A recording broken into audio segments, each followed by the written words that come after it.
Once again, we have a Chapter 7 review problem, and it will ask you Chapter 7 review problems on the test, so make sure that you're ready for all of these. Find the equation of a line perpendicular to this line.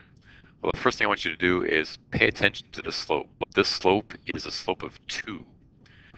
Press pause and write down, what would a perpendicular slope to 2 be? Welcome back. Remember, perpendicular slopes have to be opposite reciprocals. So if one slope is 2, then the perpendicular slope to that, that's the symbol for perpendicular in geometry, has to be the opposite, negative, and the reciprocal, in this case, 1/2.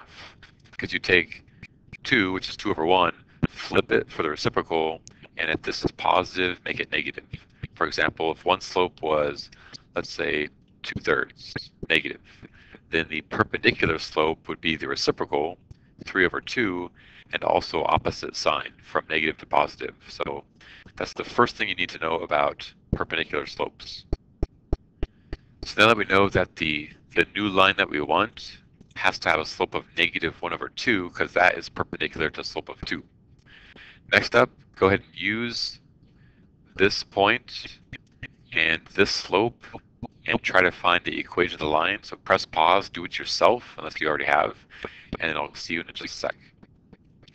Here's what you get. You can check your work. I plugged in 4 for the y-coordinate right here, -8 for the x-coordinate, and the slope for m was -1/2. Simplifying this, again, press pause if you haven't gotten through this, past this, do it yourself first, come back, welcome back. So half of -8 is +4. Another way to do that is just put this over 1. -1 times -8 would be +8. On the bottom, 2 times 1 is 2, and either way you get 4. I prefer to just say, look, it's negative times negative is positive, and half of 8 is 4. That seems to be the easiest way for my brain. Everything else stays the same.